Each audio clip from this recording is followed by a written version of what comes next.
C'est pourquoi nous aussi, ayant une si grande nuée de témoins qui nous entourent, rejetant tout fardeau et le péché qui nous enveloppe si aisément, courons avec patience la course qui est devant nous, fixant les yeux sur Jésus, le chef et le consommateur de la foi, lequel, à cause de la joie qui était devant lui, a enduré la croix, ayant méprisé la honte et est assis à la droite du trône de Dieu. Car considérez celui qui a enduré une telle contradiction de la part des pécheurs contre lui-même, afin que vous ne soyez pas là, étant découragés dans vos âmes. Hébreux 12, 1, 3.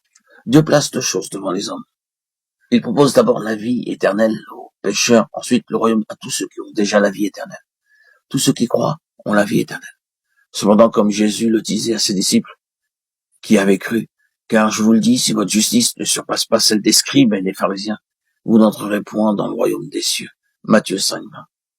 Le Seigneur Jésus déclarait aussi, ceux qui me disent Seigneur, Seigneur, n'entreront pas tous dans le royaume des cieux, mais seulement celui qui fait la volonté de mon Père qui est dans les cieux.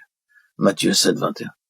Il nous a aussi montré que pour avoir la vie éternelle, nous devons seulement croire. Mais pour entrer dans le royaume, il nous est demandé de remplir une autre condition. Dès qu'une personne est sauvée, Dieu la place dans une course qui est devant elle. La vie tout entière d'un chrétien peut être comparée à une course. Il ne s'agit pas de courir pour obtenir de la vie éternelle. Cela ne signifie pas que celui qui gagne cette course recevra pour récompense la vie éternelle. Au contraire, c'est uniquement la personne qui a la vie éternelle qui est qualifiée pour courir. Non, le résultat de cette course est que certains participants seront couronnés alors que d'autres ne le seront pas.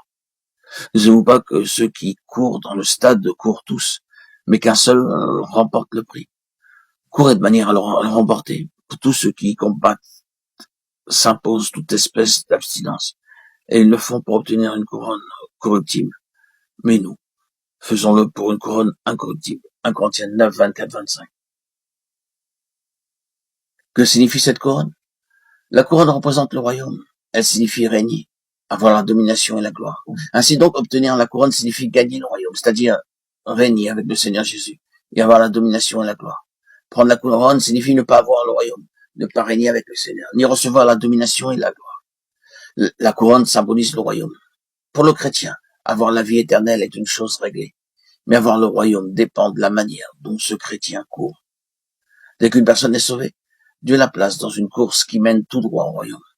Ses paroles, sa conduite, ses pensées, sa vie, en réalité, tout ce qu'il est, détermine le fait de gagner, ou non, le royaume. Le croyant qui refuse de courir cette course estime lui-même comme n'étant pas digne du royaume. Et le croyant qui court, pauvrement, met en péril ses chances de gagner le royaume. Or, Dieu a déjà placé chaque chrétien dans cette course. Cependant, le fait de gagner ou non le royaume est une question qui ne peut être tranchée que par lui seul. La consécration, la fidélité et la victoire l'aideront à recevoir la couronne.